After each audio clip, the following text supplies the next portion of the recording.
Saudaraku,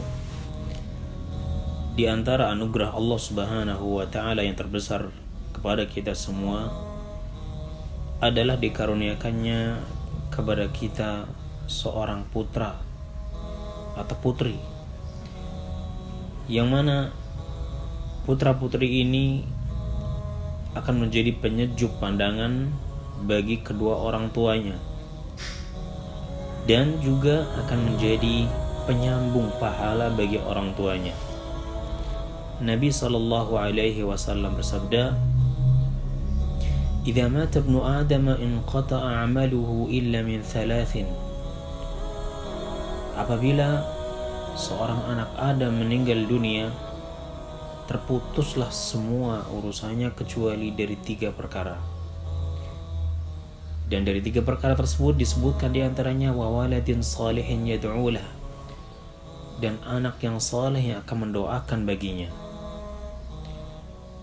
Saudaraku, orang yang berbahagia adalah ketika dia mendapatkan atau memiliki keturunan-keturunan yang saleh, yang mana keturunan-keturunan tersebut akan mendoakan untuknya dan menyambung pahala baginya walaupun ketika dia telah meninggal dunia.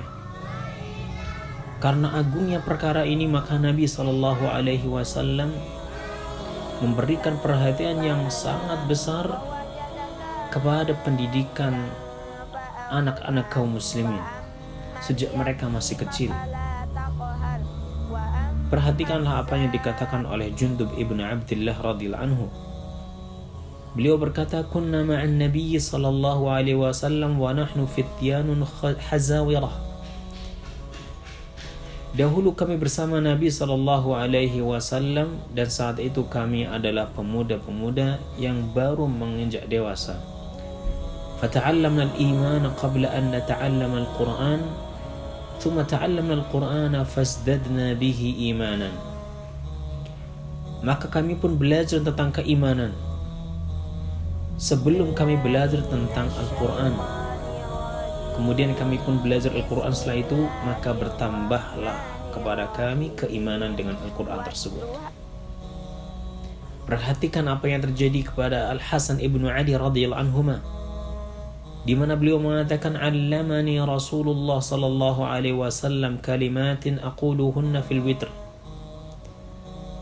Nabi sallallahu alaihi wasallam mengajarkan kepadaku beberapa kalimat yang akan aku ucapkan di dalam salat witir saya.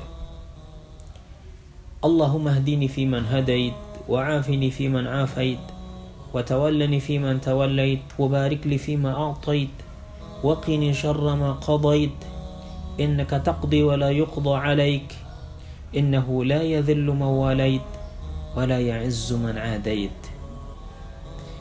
Diawali dengan doa meminta hidayah, petunjuk dari Allah Subhanahu wa taala. Allahumma hdini fiman hadait, ya Allah berikanlah petunjuk kepadaku sebagaimana Engkau berikan petunjuk kepada orang-orang sebelumku. Wa afini fiman afait, dan selamatkanlah aku bersama orang-orang yang Engkau telah selamatkan. Wa tawallani fiman tawallait, dan uruslah aku bersama orang-orang yang Engkau telah urus. Wa barik li fima atai, dan berikan keberkahan kepadaku dalam apa-apa yang Kau berikan kepadaku. Wa qini syarra ma qadait, dan lindungilah aku dari segala keburukan yang telah Engkau tetapkan. Kemudian doa tersebut diakhiri dengan ucapan innaka taqdi wa la yuqda alaik, wa innahu la yadhillu man walait wa la ya'izzu man adait. Sesungguhnya Engkau lah yang memberikan hukum dan tidak dihukumi atas engkau, dan bahwasanya tidak akan menjadi rendah orang-orang yang menjadikanmu, orang-orang yang Engkau pelihara mereka, dan tidak akan menjadi mulia orang-orang yang memusuhimu. Perhatikan, Nabi sallallahu alaihi wasallam mengajar kepada Hasan, dan saat itu disebutkan bahwasanya Hasan antara berumur 5-7 tahun. Doa yang akan merubah pribadi seorang Al-Hasan ibn Ali radhiyallahu anhu di atas aqidah yang sahihah, di atas iman, di atas hidayah, yaitu merupakan pokok kebahagiaan untuk seseorang. Maka tidak heran ketika terjadi fitnah di zaman beliau, kaum muslimin terpecah menjadi dua kubu besar, maka beliau satukan dengan turunnya beliau dari kekhilafahan dalam rangka menyatukan kaum muslimin, sehingga tahun di mana beliau turun dari kekhilafahan dan menyerahkannya kepada Muawiyah agar kaum muslimin bisa bersatu kembali disebut Amul Jamaah. Nabi SAW sangat perhatian dalam masalah pendidikan terhadap anak-anak kaum muslimin sejak mereka kecil.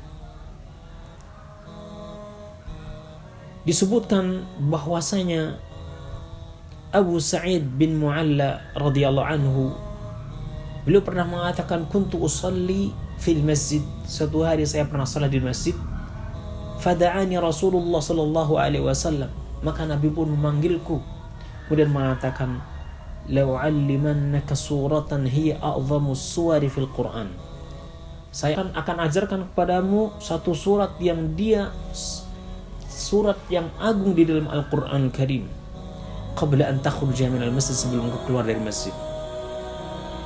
Kemudian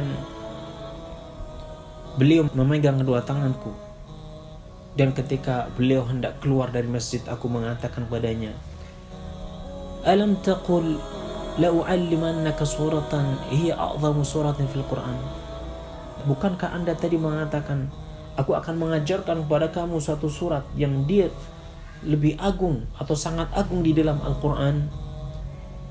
Maka beliau mengatakan, alhamdulillahi rabbil alamin, hiya sab'ul mathani wal Qur'anul azim alladhi utituhu. Beliau mengajarkan alhamdulillah rabbil alamin sampai selesai surat Al-Fatihah, dan beliau mengatakan dia adalah 7 ayat yang berulang, dan dia adalah Al-Qur'anul azim yang telah aku diberikan oleh Allah.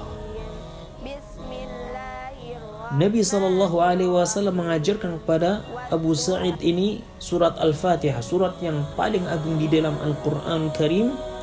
Dan saat itu Abu Sa'id berumur antara 9 atau 8 atau 9 tahun. Ini menunjukkan betapa agungnya, betapa besarnya perhatian Nabi SAW dalam pendidikan anak-anak kaum muslimin.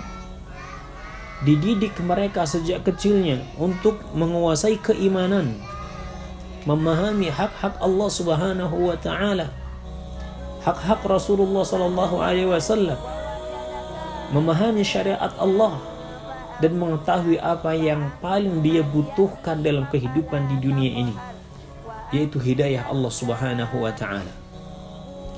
Sehingga anak ini akan tumbuh dan dia menjadi orang-orang yang tahu hak Allah, hak Rasulullah, dan tentunya akan mengetahui hak orang tuanya. Maka terbentuklah anak salih yang dia bisa memberikan hak pada orang tuanya. Di antaranya yang paling agung adalah mendoakan kebaikan bagi kedua orang tuanya.